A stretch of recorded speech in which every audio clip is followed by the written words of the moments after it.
What it do, reality crew, man? It's your main man, reality man, and I'm back with another video, y'all.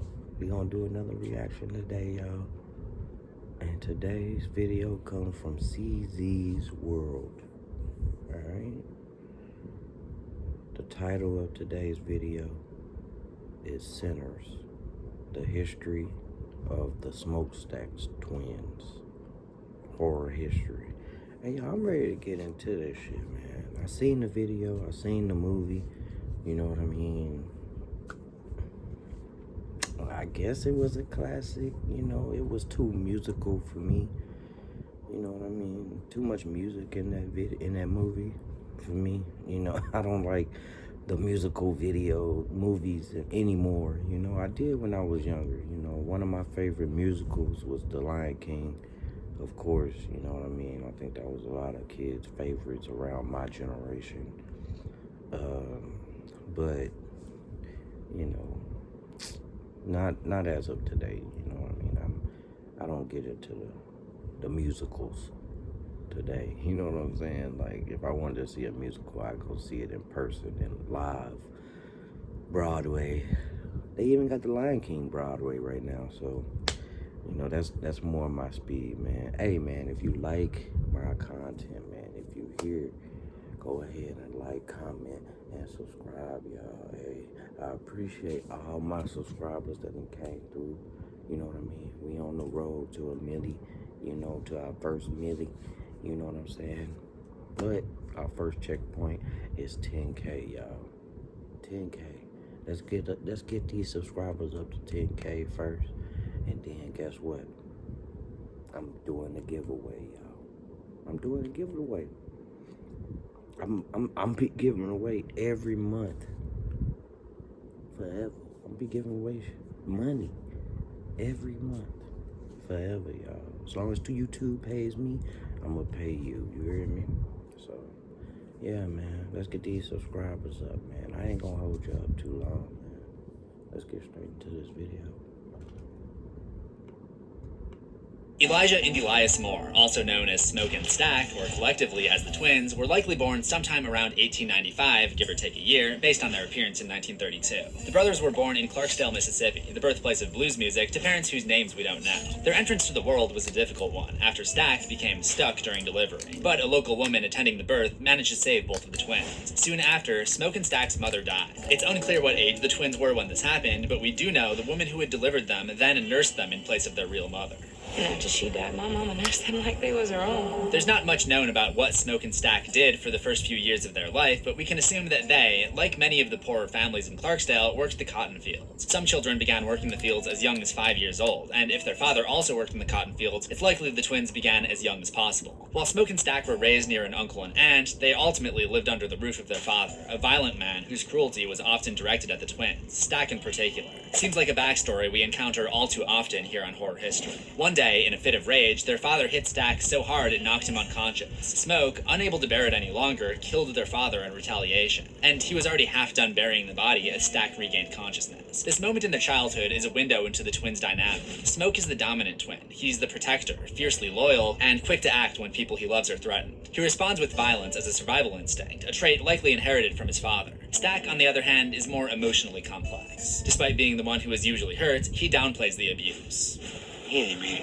These differences in their characteristics would remain and define how each twin navigated situations in the future. After Mr. Moore's death, the twins were taken in by the same woman who had delivered them and nursed them as infants. Though her name is never revealed, we do learn that her father was half black and had raised her to protect her from the Ku Klux Klan. She must have taken a liking to raising kids, because around 1904, she had a daughter of her own and named her Mary. At some point in his adulthood, Smoke met Annie, a local woman who practiced hoodoo, a kind of spiritual African folk magic, and the pair struck up a romance. But when the USA joined World War I in April 1917, the relationship would be put on pause when Smoke and Stack were drafted into the army. The twins would have been around 22 when they were drafted. Before they left, Annie made a mojo bag for Smoke to keep him safe overseas. A mojo bag in the practice of hoodoo is usually a small, hand-sewn pouch filled with items like herbs, coins, roots, or personal objects to bring protection, healing, or harm. While preparing the mojo bag, Annie recites a prayer. Soil of my soil, bone of my bone, blood of my blood, I bless you, Ashe.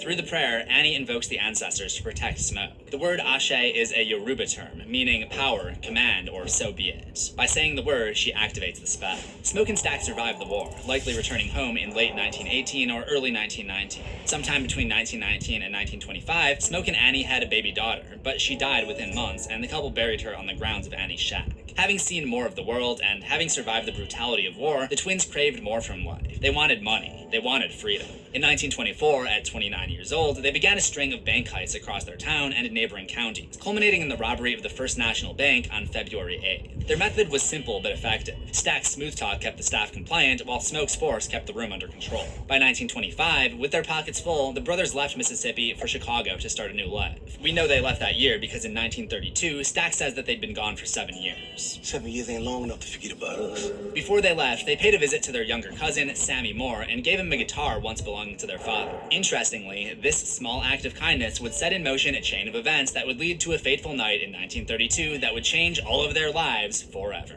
If you want to better understand the critical difference between the Smokestack twins, the metaphor for cultural appropriation in Sinners, the importance of every vampire song, and all of the hidden canon information in the film's official Spotify page, then stick around to the end of this video.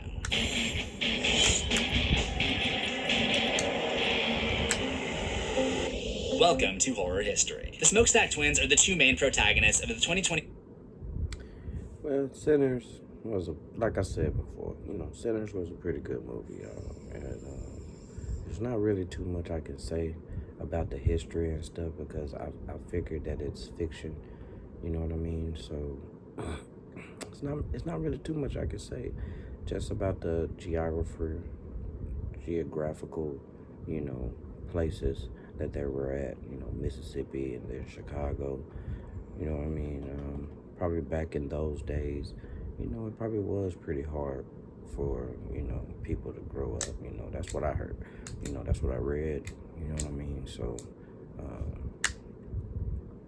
given 1919, the World War, you know what I mean?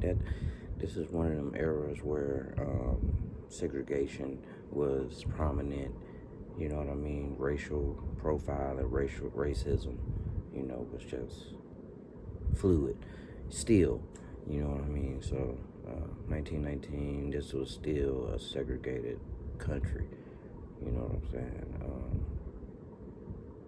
You got to understand, because we didn't get Martin Luther King until, the 60s, 50s, you know what I'm saying? So, that's why we have, this division going on in this movie. You know what I mean? Those black folks got somewhere where they can go and have some fun, get away, you know what I mean, without white people. So when the white people come up, it's a thing, you know what I mean? So that's basically what I'm getting from this story, you know what I mean? Same thing, same timeline as the real world. But just like Marvel and DC, it's a parallel universe to where we, probably wouldn't have known this story. A vampire action horror movie, Sinners. According to Ryan Coogler, the writer, director, and producer of the film, Sinners is a love letter to everything he loves about cinema and to the uncle that introduced him to and shared his love of blues music. The idea for this story came to him while listening to the classic blues song Wang Dang Doodle, written by Willie Dixon and recorded by Howlin' Wolf in 1960. Interestingly, Howlin' Wolf also recorded a song called Smokestack Lightning, perhaps an influence in the naming of our protagonists, who you are watching the video about right now.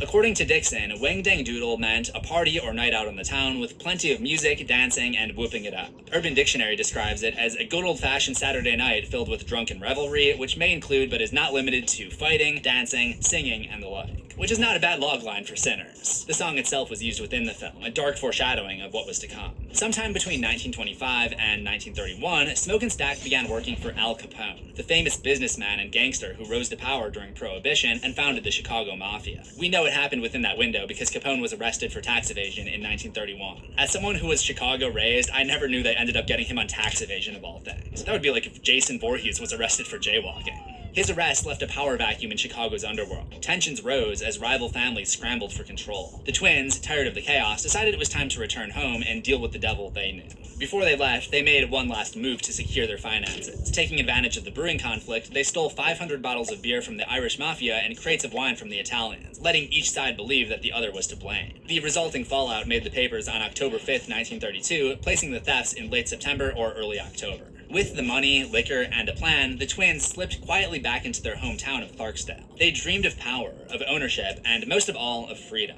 They wanted to build their own business, so they set their sights on the old sawmill. Well, I know back then it was a gangster's paradise, basically, you know what I mean? Because there was no cameras, there was no way to track anything, you know what I mean? So if you were doing wrong, you know what I mean?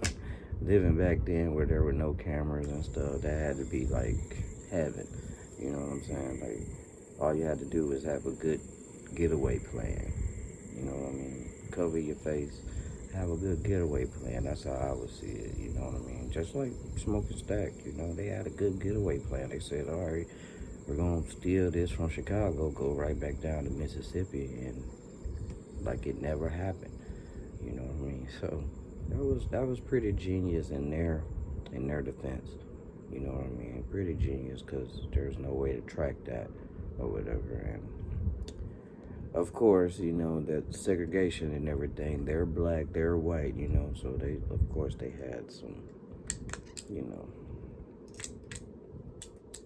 a way to feel right about what they were doing. Our own juke joint. For us and by us.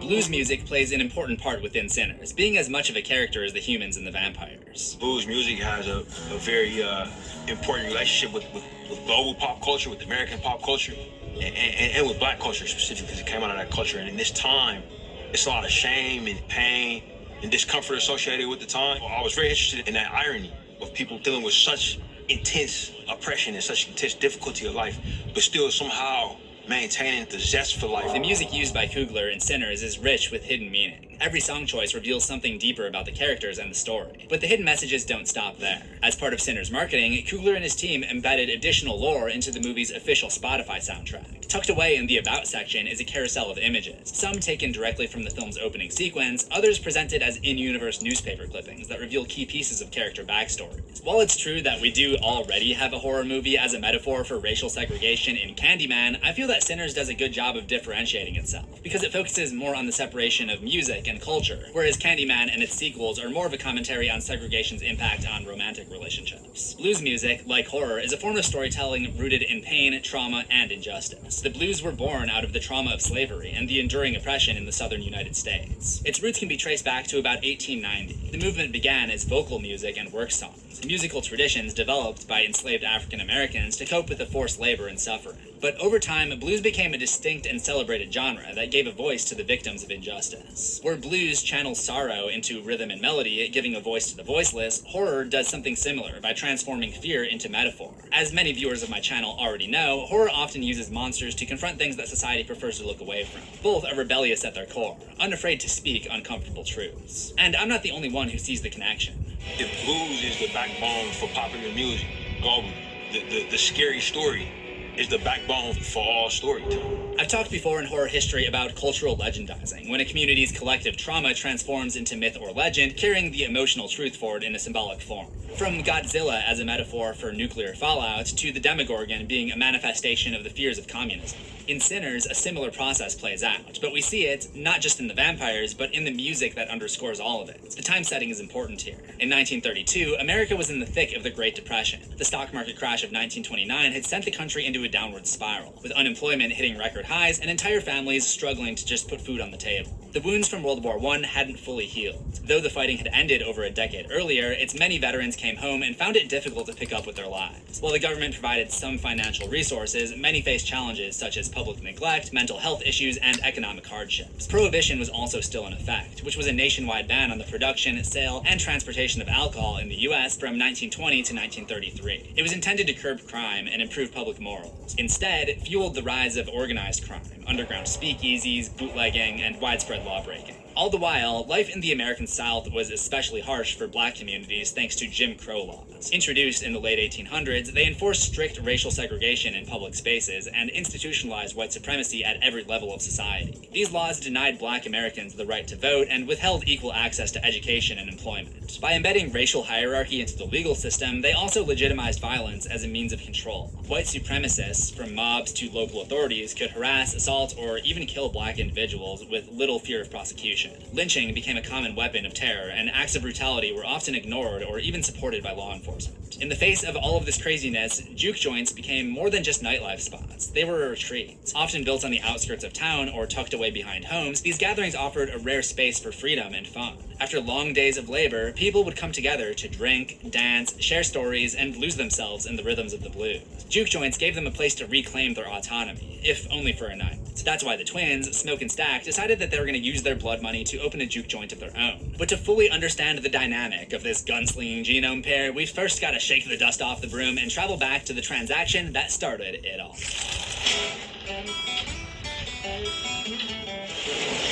In the early morning on October 15th, 1932, Smokestack headed to the old sawmill to wait for Hogwood, the man they intended to buy the mill from, and who has terrible timekeeping. We know it's the 15th because we see a title card for the following day, which is the 16th. Inside, the twins notice that the floor has recently been cleaned. Y'all wash these floors? Yeah. What was on? Hogwood is the leader of the local clan, and what the twins don't know is that selling the mill to them is nothing more than a twisted, well-worn scheme. He takes their money, waits until they settle in, then returns with his clan and kills everyone inside. When Hogwood challenges them about the mill, calling them boys, the twins react differently. Smoke gets defensive, while Stack plays it off coolly. They agree to the sale, paying in cash, but they make one thing clear. Hogwood is to never step foot on the property again, a request that would not be honored.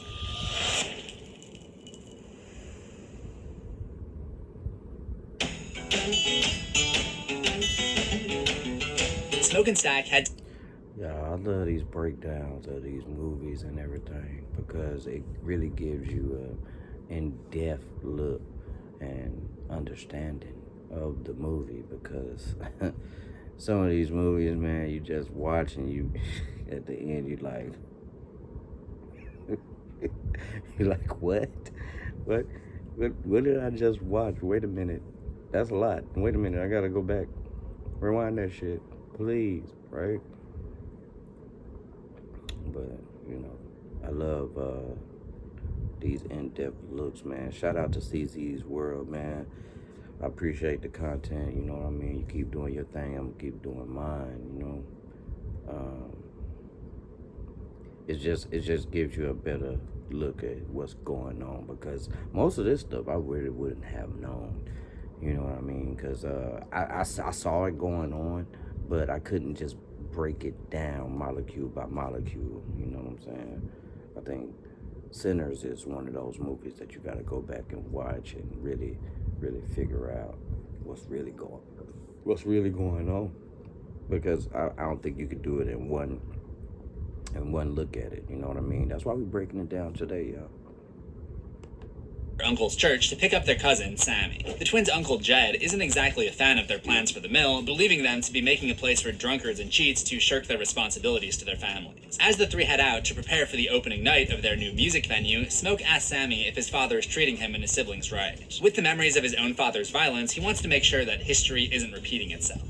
So you're not putting his hands on you, is he? Sammy tells Smoke that his father treats him right, but while he may not put hands on them, he does try to enforce his strict religious beliefs on Sammy and expects him to give up the music that he loves and instead just play music for the church. But Sammy is hopeful about a future where he can be free to make his own decisions. He dreams of leaving the cotton fields and becoming a blues musician. He asks the twins about Chicago. Having heard that they don't enforce the Jim Crow laws there, he sees it as an opportunity for a black man to be whatever he wants. But Smoke has traveled and seen the world outside their town, so he's not as idealistic as his younger cousin is and tells him, Chicago ain't shit from Mississippi with tall buildings instead of plantation. I've never been to Mississippi, but I'm pretty sure they don't have anything that competes with Wrigley Field or Gene and Jude's. Gene and Jude's didn't quite exist yet, but you get my point. The trio drive out to retrieve a truck that the twins had hidden earlier in the undergrowth, packed with the stolen alcohol, which I imagine is very warm at that point, but I won't judge. But before they can get moving, they're startled by a venomous timber rattlesnake curled up in the vehicle. Smoke acts fast, removing the snake without hesitation. In another horror franchise, the snake might be read as a biblical symbol of temptation, but I think it more likely represents the hidden danger, a snake in the grass. Or in this case, a snake in the truck, which is in the grass. Silent until it strikes, the snake becomes a warning of what's coming,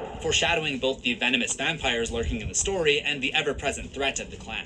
It's a symbol of the game Smoke and Stack were playing, a game that was about to get a whole lot deadlier. With their plans delayed because of Hogwood's late arrival, the trio decides to split up. Smoke tells Sammy to go with Stack and keep an eye on him because he doesn't know how to watch his own back. This isn't the first time we've seen Smoke's protective nature. Despite their identical appearance, the Smokestack twins have noticeable differences in their personalities. Smoke, as the dominant twin, is more aggressive and more protective of those he cares about. He's the one who often takes charge, whether it's buying the mill, questioning his uncle's treatment of his cousins, or laying out the harsh truths of Chicago to Sammy. When Hogwood confronted them, Smoke reached for his gun, while Stack reached for his wallet. By contrast, Stack is much more playful. He's lighter in mood, more quick-witted, and more comfortable using charm or humor to diffuse tension. In many twin relationships, particularly among identical twins, it's common for one twin to take on a more dominant role. This dominance can show up in various forms: physically stronger, more verbally assertive, or taking the lead socially.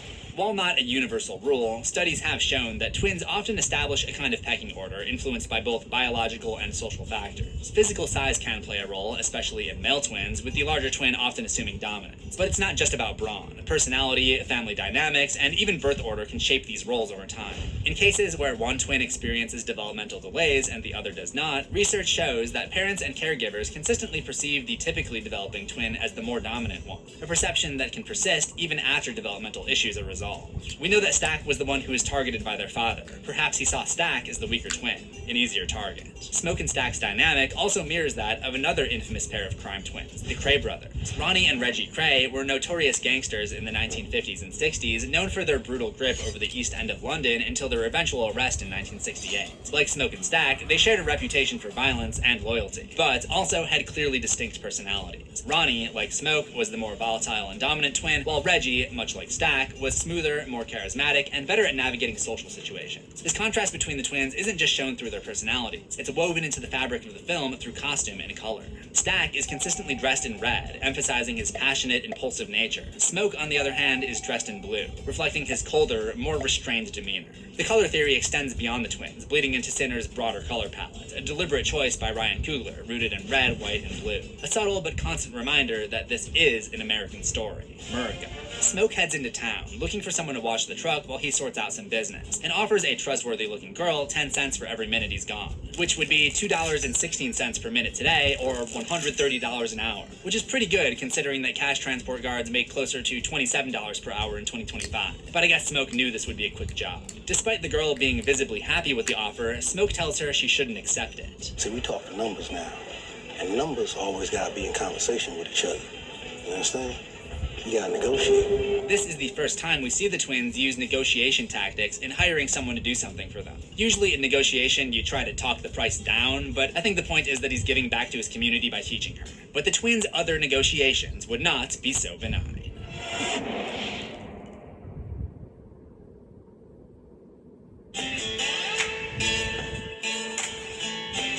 In a time when black men had very little say in anything under Jim Crow, negotiating, whether for money, space, or safety, was almost an act of rebellion. Most didn't have the privilege of negotiating. So the fact that Smoke and Stack do shows their rare position of power. For them, money isn't just about greed and survival, it's about leverage, a tool for carving autonomy in a world designed to deny them both. But their attitudes towards money are as different as their personalities. Smoke sees it as a means of control and power, a way to keep danger at bay. His negotiations are measured and strategic. Stack, on the other hand, sees the potential to build a fortune. His deals are still strategic, but he also has a willingness to adapt. Anyway, the reason Smoke needs someone to look after his car is so that he can pay a visit to Bo Chow at the Chow's grocery store, looking to hire him and his wife Grace to provide food for the opening night of their juke joint and to create the club's entrance sign, which seems like it's way too short notice for something that big, but maybe that's the hours I've spent grinding away at making YouTube thumbnails talking. We once again see Smoke negotiate on price, dropping it down when he discovers that they only have one color for the sign, red. Perhaps he didn't like that it wasn't his signature color. Their business is interrupted by two thieves attempting to rob Smoke's truck. The girl Smoke hired earns her pay and alerts him to the theft, which he quickly deals with.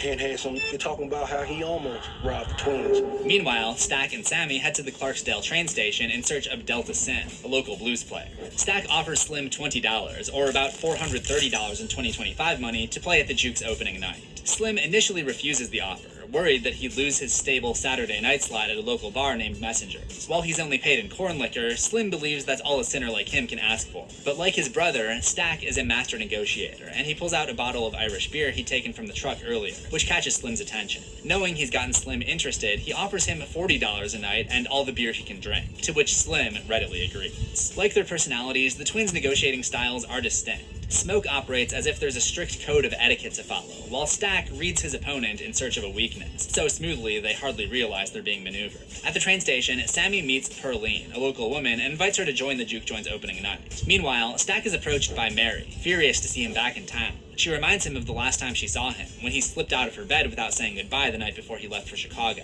She's angrier still that the twins didn't show up for her mother's funeral the day before. She accuses the twins of only loving her mother as long as they could get something out of her. Stack brushes off Mary's anger with his usual calm exterior. While the twins often operate from self-interest, it doesn't mean that their affection isn't real. Stack knew that Mary's lighter skin meant that she could pass as white, and believed he could get her a rich white husband and a life far from the dangers of Jim Crow laws. So he pushed her away, thinking he was protecting her. As Stack, Sammy, and Slim drive past a group of black prisoners breaking rocks along the roadside, Slim recalls a story he'd been told years earlier about a friend who was falsely accused of theft and assault, then beaten to death by a white mob. When he finishes, Slim shifts from recounting this brutality to quietly humming a blues melody, a direct illustration of how the blues became a way to process and survive that pain. The trio arrive at a cotton field and hire another friend, Cornbread, to work as the bouncer at their club. Interestingly, this is the only time the twins don't negotiate. Stack simply says he's going to pay him a lot of money, which is the only convincing Cornbread needs. Meanwhile, across town, Smoke drives to Annie's shack to lay flowers at their baby's grave. When he notices Annie accepting counterfeit money from two young girls, he offers her real cash, but Annie tells him she doesn't want his money. Your money come with blood. All money come with blood, baby. Smoke's reply is flippant, but it carries a brutal kind of truth. In a world built on exploitation and violence, there's no such thing as clean money. And for Smoke, who's seen the battlefield and Chicago's underworld, the only thing he's come to believe in is power. Money is just a tool that buys you power. Right. Annie, rooted in her hoodoo practices, sees things differently. She tells him that despite his own unwillingness to believe in magic, it wasn't money that kept him safe all of those years. It was her mojo bank. But as they argue, someone was being chased into town that would threaten not only their safety, but everything they'd ever known. Remick, a vampire of Irish origin, arrived at the home of a local couple, Joan and Bert. Charismatic and manipulative, he uses charm and gold to win their trust and, more importantly, entry to their home. Once inside, Remick reveals his true nature, feeding on them both and turning them into vampires. Thanks to the supplemental info hidden on the Spotify soundtrack, we know that Remick arrived in America on August 1st, 1911. Remick sailed to his new home aboard the Celtic Hare. The ship's wreckage was discovered in the early morning, and while the decks were soaked in blood, no bodies were found. One witness said that she saw a lone man fleeing the scene, his skin smoldering.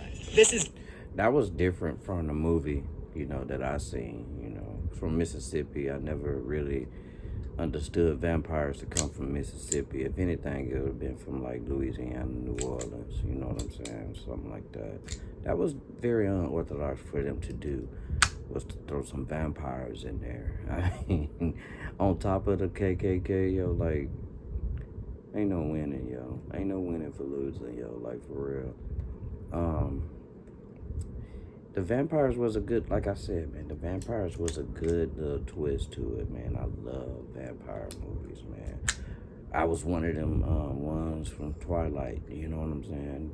I was very interested. I read all 4 books, man. I was very interested in those vampires, man, just because of the lore, and the fairy tale, man. Love vampires, man. I mean, to throw them in here was a good look. I mean, it was something different. You know what I'm saying? It was just something different, man. I can't really say nothing bad about the movie, man. I really can't. It was a good movie for me. To throw the vampires in here was also a good look, man. This was a very good movie, man. Besides the singing, y'all, like, I couldn't get down with the singing, man. Every time they started singing, I'm like, ah! And I want to throw something at the back of somebody's head. You know what I'm saying? But besides that, man, it was a very good movie. You know, when the vampires started singing, man, it was so corny. It was, man. They started singing. It was corny. Like, it was just, it was the music was just too much for me. I understand it was back in the times, and you know, that's what brought people together, and but it was corny to me, man. I think in today's world, bro, we just really tired of music, bro. In my opinion.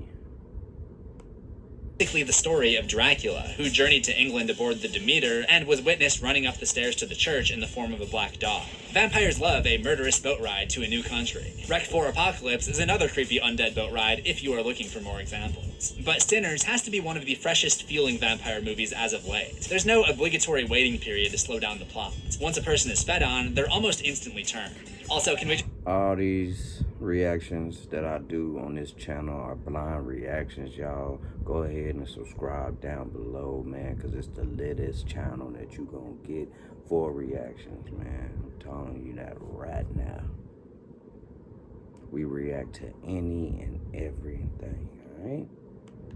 Talk about the fact that there's clearly a baby's crib in the background. I'm beginning to think this Remick guy is not such a good guy. But one of my favorite features of Coogler's vampires has to be the glowing eyes. The vampire's eyes have the same quality some animals have called tapetum lucidum. It's a reflective layer in the eyes of nocturnal animals, allowing them to see in low light, but also giving off that glowing appearance. A subtle explanation for the uncanny ability these creatures have to see in dark wooded areas. While Stack, Smoke, Sammy, and everyone they hired head to the sawmill to set up the juke joint, Remick gets to work fleshing out his own vampiric clan.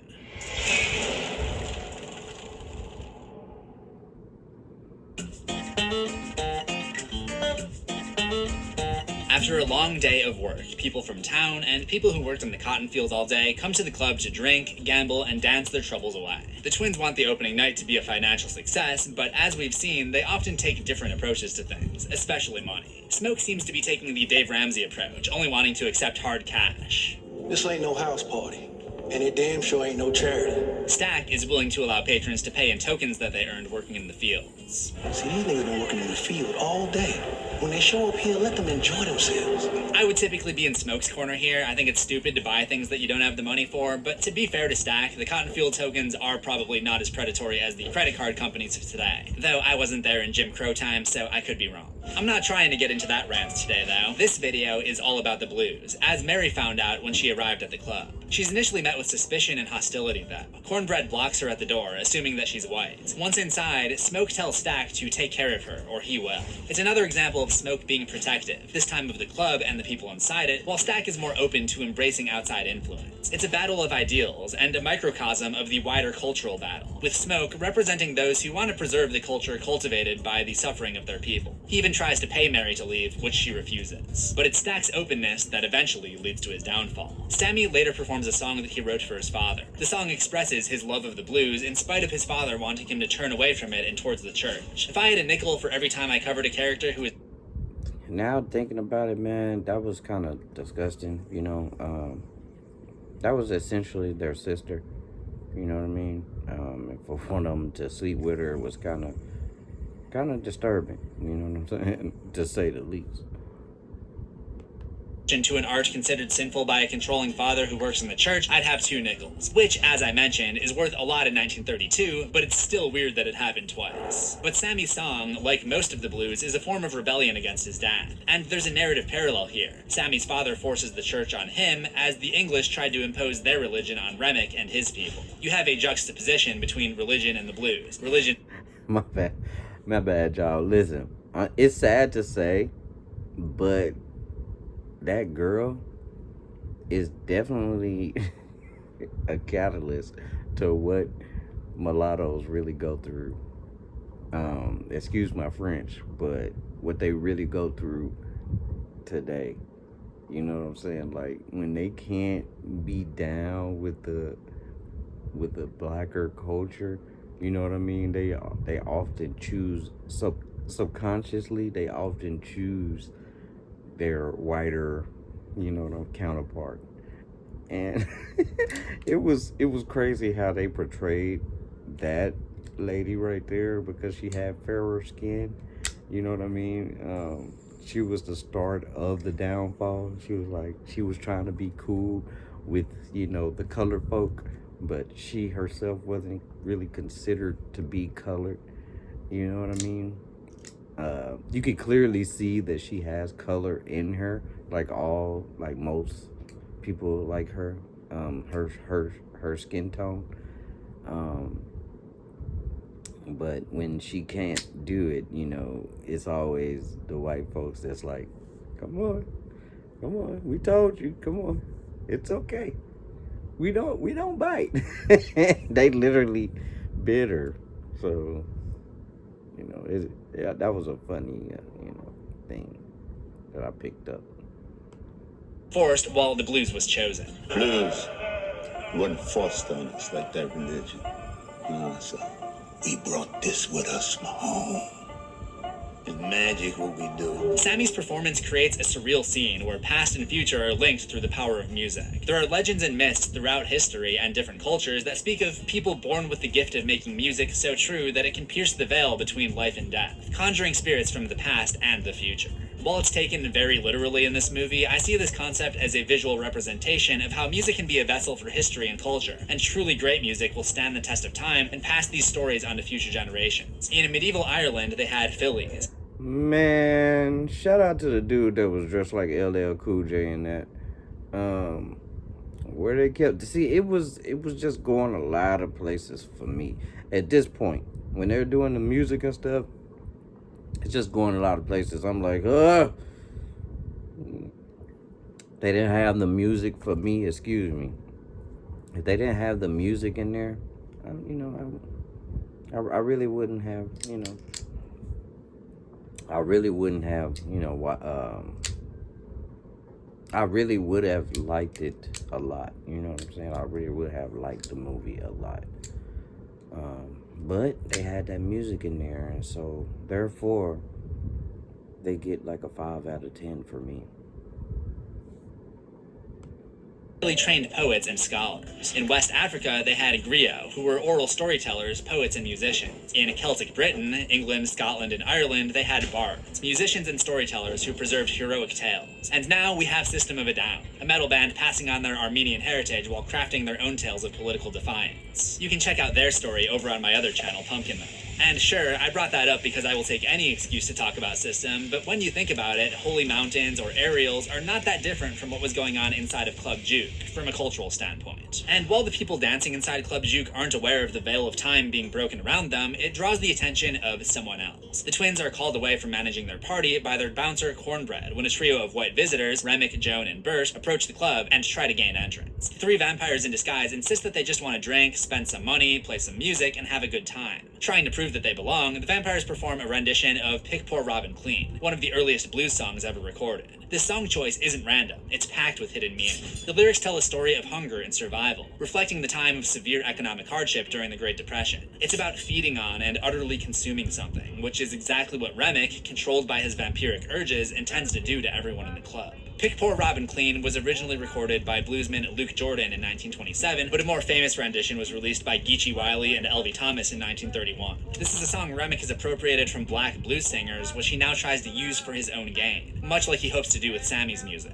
Sammy's gift carries the ability to bridge the past and future, and Remick, cut off from his own people, sees it as a way to free himself from his curse. But while the original carries the soul of Delta blues, the Vampire's performance has a more folksy quality. It sounds like a blues on the surface, but it lacks the lived experience and depth that give the blues its power. In that way, their rendition is the perfect metaphor for shallow cultural appropriation, mimicking the sound without truly knowing its meaning. In spite of Stack enjoying the performance, the twins turn the vampires away, stating that this is a juke joint that plays blues music, which is an interesting thing to say considering it is technically a blues song. It's a revealing line that shows the music isn't the issue. Ultimately, they're turned away because they're white. Club Juke acts as a symbol of cultural segregation. The door is a very clear boundary between those allowed and those excluded, and Cornbread, as the bouncer, decides who to let in. But unlike the historical reality, this is selective segregation on black terms. Club Juke protects black culture, black art, and the community from outsiders and exploiters. Remick and his vampires are literally and symbolically uninvited. Like traditional vampire lore, they can't come in unless welcomed. But once again, Stack is more open to outside influence and more willing to integrate. What if they just came the same? He's open to their presence and their customs, but Smoke immediately shuts the idea down, concerned for the safety of everyone inside if something went wrong. Later, Smoke has a private talk with Sammy where his dominant and protective nature comes through once more. He tells Sammy that being a musician is no life. He urges him to stick to church music or walk away from it altogether. Smoke wants something better for Sammy, a safer, cleaner life, one far removed from the dangers that shaped the twins. But Sammy has heard this before, from his own father, and like many teenagers, he's tired of being told what to do. That day had only solidified his passion for the blues. Like many people that night, Sammy goes through a transformation. He decides that he's not giving up his music. Meanwhile, unbeknownst to Smoke, Stack and Mary quietly try to solve the club's financial problems by sending Mary out into the dark to check on the pale strangers, not knowing just how venomous these outsiders could be.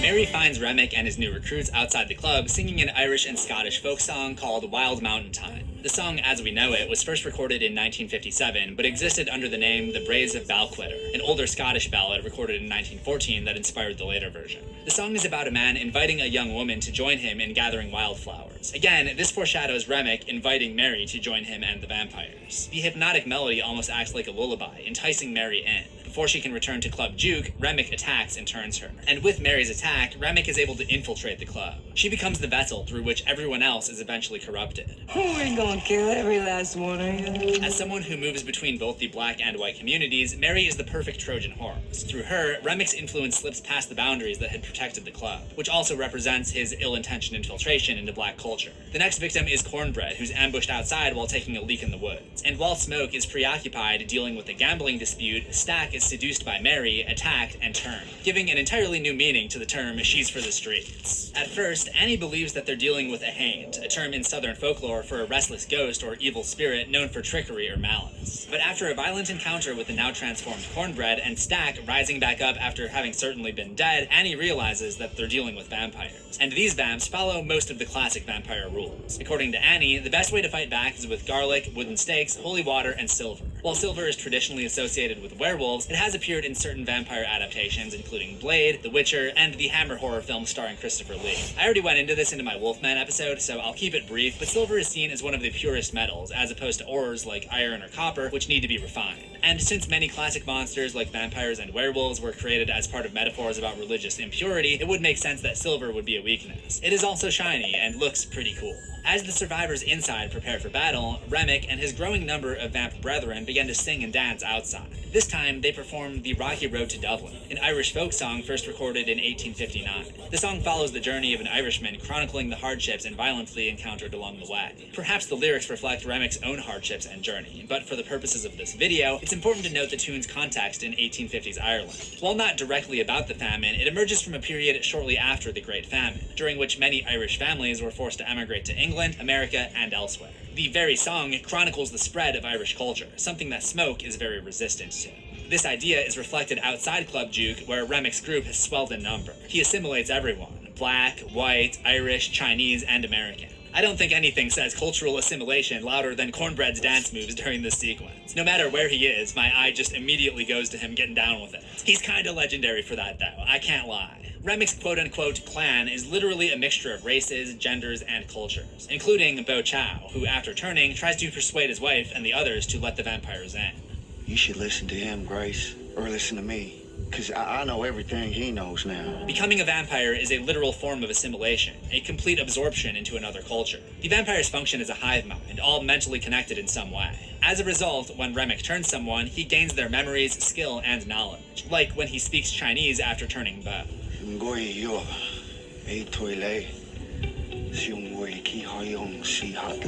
It's the vampire movie equivalent of language convergence, when languages become more similar over time, like how in English we now use words like fiesta from Spanish, karate from Japanese, or even how people use words like ratioed from Twitter in actual spoken conversations. If you find yourself doing this, seek immediate help. But this connection works both ways. The others have Remick's memories and feel his pain too. But more than anything, the one Remick wants is not Smoke or Stack, but Sammy. You're the one I came for. Remick longs to see his people again, but is unable to because he's trapped, cursed to live as a vampire forever. The soul gets stuck in the body. Can't rejoin the ancestors.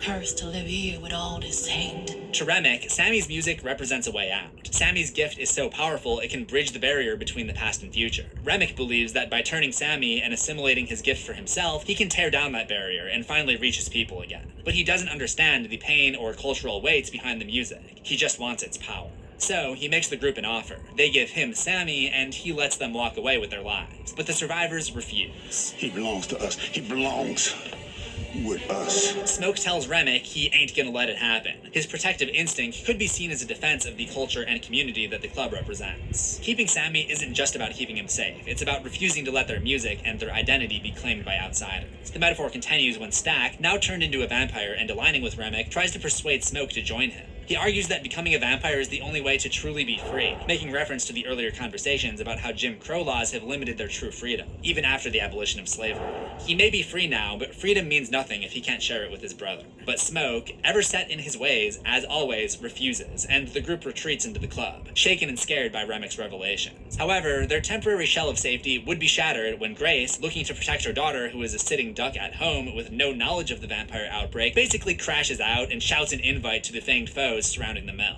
A bloody fight breaks out with Grace and Annie among the casualties. Slim sacrifices himself so Perline, Sammy, and Smoke can escape, but Remick intercepts them, turning Perline and chasing Sammy outside. This ultimately leaves Smoke to battle with Stack, but Smoke just can't bring himself to kill his twin, so he strikes a deal. Stack can walk away, but only if he lets Sammy live out the rest of his days in peace. Meanwhile, Sammy attacks Remick with his guitar, injuring him and in turn hurting the other vampires. And I love that Sammy uses his guitar, his tool of music, to attack him. It's one more symbolic metaphor for the blues, and their ability to give a voice to the oppressed. The very thing Remick wanted to exploit is flipped and used as a weapon. Between Sammy's attack, Smoke driving a wooden stake through him, and the sunrise, Remick is killed alongside the other vampires. Remick was always performing, portraying himself as something that he wasn't. His human face is just a mask, a carefully constructed illusion of civility and unity. But as events unfold, that mask begins to slip. Bit by bit, his true nature bleeds through, until there's nothing left to hide behind.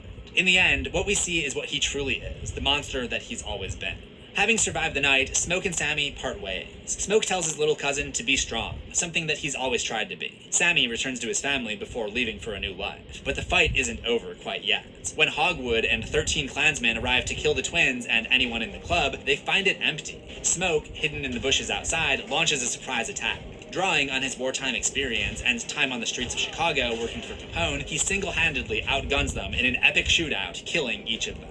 But the victory comes at a cost. Smoke is mortally wounded in the fight, and reunites with Annie and their late daughter in the afterlife. Everyone there that night went through a transformation. Stack, Mary, Cornbread, Bo, and Perline all became vampires. Grace and Annie died, and Sammy decided what he wanted from his life, instead of being told by others. At the end, we see Smoke's final transition has come full circle in the way he handles his last negotiation. When Hogwood offers him money in a last-ditch effort to save his own life, he ignores it. Before this, every negotiation was rooted in the belief that money meant power and freedom. This is the first negotiation that he refuses outright, because he's no longer bargaining for survival or control. Over the next 6 decades, Stack and Mary navigated through the changing world together, only surfacing at night, never aging, and of course, never losing their love for music. While we don't know much about what they did during that time, we do know that they always kept track of Sammy's career, buying every single one of his records. In 1992, Sammy had lived a long life as a successful blues musician who owns a bar called Perline's, named in honor of his love from 1932. One night, after playing a set, he's visited by Stack and Mary, who, to his surprise, had survived that violent night at Club Juke. Or at least survived as vampires. I don't really know if that's typically considered survival. Stack had kept his promise to Smoke. He had let Sammy live out his days in peace. But aware that Sammy, as a mortal human, doesn't have very much time left, Stack offers to turn him. However, Sammy says that he's seen enough of life. He's done. Stack informs his cousin that they'd been following his career, but showing some of his brother's purest tendencies, says that he isn't a fan of the modern electric music that Sammy makes. He prefers the old, or the real as he calls it. Stack asks Sammy if he would play some of that real music for him, one last time. Performing Travelin', just as he had 60 years earlier, brings Stack back to that day in 1932. In the end, all 3 survivors, vampire or not, remain deeply human. They grieve, they carry pain, and they each long for some kind of peace. Despite the decades and transformations, they've managed to adapt to a new world and culture, all while preserving their own history and identity. After everything that happened, Stack and Sammy are able to get along. they're still family that love each other. When the juke joint had its one day of operation, the vampires had come not just to feed, but to consume and steal memories, abilities, and cultures. Remic's offer promised friendship and unity, but like many colonizers before him, he wanted to take without understanding, to strip the music of its pain, history, and meaning to use it for his own personal gain. Remick wanted Sammy's songs and stories, but it wasn't going to be taken without resistance. Perhaps Even though, one of the twins died. Oh yeah, guys, this is a huge movie spoiler for you. I forgot to tell you in the beginning, man. You should have looked away for this video, man, because if you haven't seen Sinners, man, you just seen it. But for me, man, I love these. Like I said, I love these renditions, bro. It really gives you a good look into what's really happening. Like I sometimes with some movies, man, I just don't get the storyline. It's something that I just gotta work at. Excuse me. It's something that I gotta work at. You know what I mean? And go back and watch 4 or 5 times. But getting back to what I was saying, I love that, the twins, the protagonist, the main protagonist, they made it in the end. I hate a story that, people die in the end, man. It's so horrible, man. It's so horrible. The protagonist, I hate that. I hate that, man, because it's like, what's the point of this fucking story? It's like, what's the point of it, man? That's the only reason why I'm watching this story, is to watch somebody win in the end. You know what I'm saying? That's the only reason why I like movies, man. And just like John Wick in the end, I'm gonna spoil some shit, just go ahead and click off right now. Just like John Wick in the end, just like fucking 47 Ronin, just like goddamn the last Ronin for teenage, even that, man, it's just, it really fucks it up for me, but I really appreciate the ending in this movie, to where, at least one of the twins, he gets back with his family, and then the other twin, he gets to live forever like he always wanted to do, essentially. You know what I mean? It's good for him, you know what I mean? And, staying out, and Sammy, you know what I mean? So that was a good look right there. I love the movies end like that.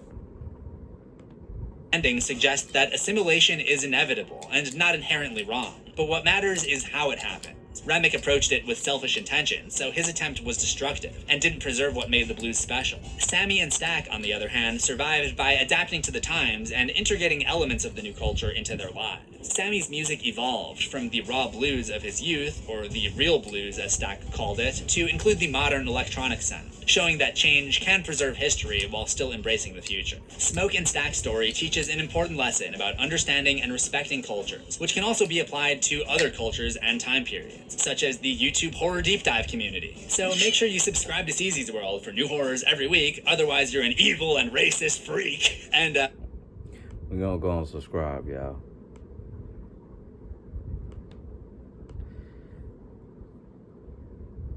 Alright, y'all, that was another video down right there in the books, y'all, man. Y'all let me know how y'all like this video, man. Y'all make sure y'all subscribe down below, man.